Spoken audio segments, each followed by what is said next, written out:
Hey, what's up guys, TotallyDubbed here, and today I'm doing a video review on the SoundMAGIC E10 earphones.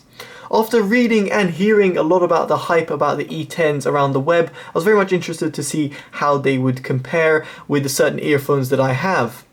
So I'd like to thank Mark from Case Distribution for actually sending these out for review.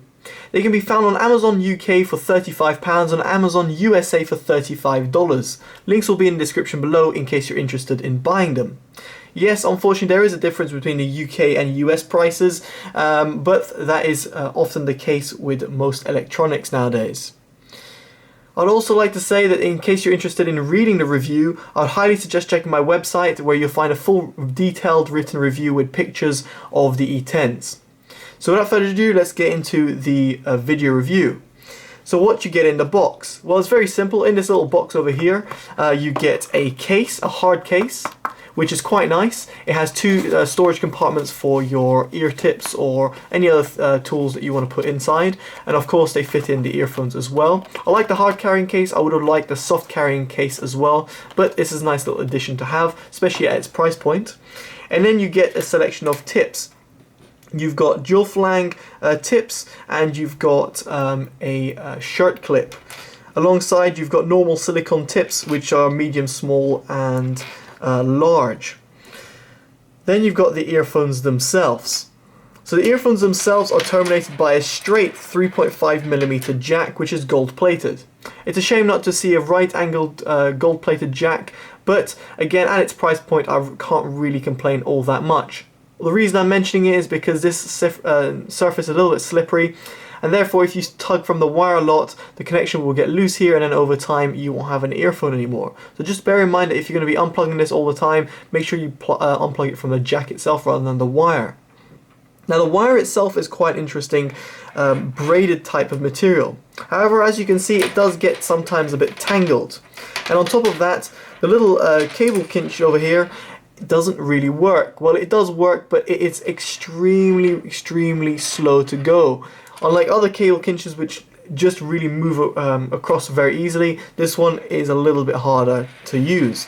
It does become looser over time, so do bear that in mind. The more you use it, the looser it will get, but it's just something I noticed out the box. Now it is got a nice sort of look on here. It's got a SoundMAGIC logo over here with M304, which I presume is the serial number, written there. And the Y-split is the exact same material as the actual wire itself. So as I said, the wire is quite good, and in terms of microphonics, it actually does a really good job. The microphonics, which is cable noise, was pretty much completely eliminated if you want to wear these over the ear. However, if you do decide to wear them straight down, you won't hear that much cable noise, which is very pleasant to hear. Now in terms of the actual design of the earphones themselves and the housing, I found them to be very good. Mainly because of their lightweight. They're very lightweight earphones and quite small. They're not very big, nor are they too conspicuous in terms of their looks. They don't look too flashy or anything like that. You can get these in different colours, by the way, but this is just the version I have. What I really do like is the right and left indicator. It's very simple and a very nice touch, but you've got a little red sort of plastic over here, whereas over here it's kind of a bluish black plastic over here, and it's very easy quickly to pick them up and see which one's right and left because they look identical. If that isn't enough, you've got a left and right indicator on the side of the housing in case you need it. You also got a SoundMAGIC logo at the back.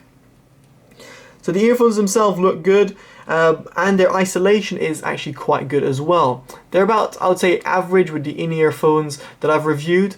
They don't block out more than I would expect, nor less than I would expect, despite their reasonably small size. So it was decent to see that a good isolation was present here. Now of course, what would be all of this without the actual sound quality? Now sound quality is what was really interesting to me, because I have read so much about it, so much hype. These are the best earphones, you know, under X amount of price, you name it, with different reviewers. And I felt the £35 price tag really did fit with the bill.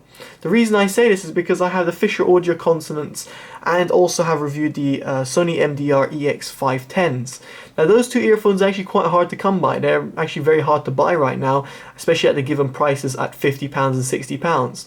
But those earphones very much punched well above their weight, and so did the E10s, but not to the point that I would say the E10s outclassed the FAs or the Sonys. I felt that the price tags were correct as to where you'd normally pay for them.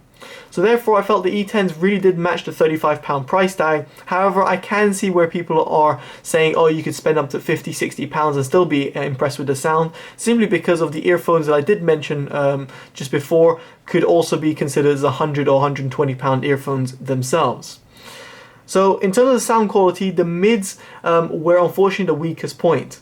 They were quite recessed in terms of a V-shaped sound signature, and therefore gave a nice warm sound. Well, say nice, that can be seen as a bad thing. I felt these earphones were quite fun sounding. They weren't analytical, nor were they kind of neutral sounding, which most audiophiles will look into. Due to the mids being recessed, the mid bass was actually well pushed up. Or should I say the other way around? Due to the mid bass being quite pushed and quite present, the mids were recessed. On the other hand, the sub bass was a little bit, not to say non-existent, but was not really that present. It is there and you can hear it, and it's impressive to hear a £35 set of earphones actually having sub bass, but the sub bass wasn't that present, and I was expecting just a little bit more sub bass. In comparison to the Fisher Audio Consonants, the sub bass on them was much better, it extended a lot better, and the mid bass had a lot more control, unlike the E10s, which felt a little bit uncontrolled at times. Now, the highs were definitely one of the most impressive points of these earphones, even in comparison to earphones which are 5 times its price.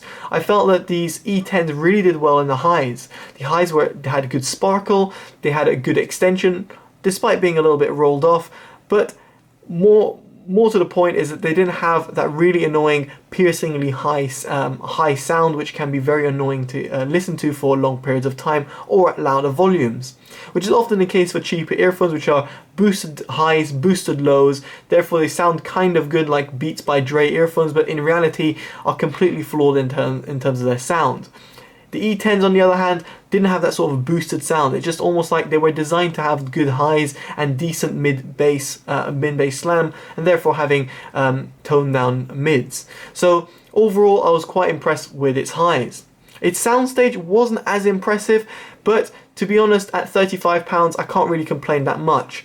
The soundstage was a little bit congested, felt a little bit clogged, but to be honest, the separation was decent, and the sound was coming from left and right quite decently, as in the separation was quite well done, but I would have liked a little bit more. But again, as I said, put price into perspective, you can't expect the world.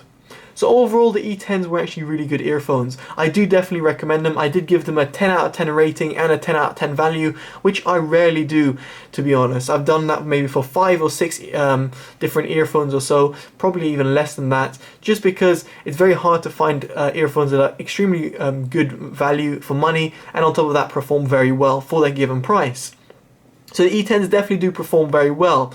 I was a little bit surprised to read so much hype about them, but I can see where people are coming, especially if they haven't heard sort of the £50, £60 earphones, which are very good. Not the mainstream Clips S4s, for example, which come in at a price, or other mainstream, say, Beats earphones or whatever they are, but more of the unknown brands, or the brands that people won't normally go to at £50 or £60 and might have not heard them in comparison to the E10s. So I definitely do see this as a good sort of starter in-ear earphone, and on top of that I do see it as a great backup pair, which is a pair that I'll be using as a backup. In other words, when I'm going to play some football in the park, or if I'm going to just go jogging or something, I'll put these in and not put in my £400 audiophonic PFEs to do that.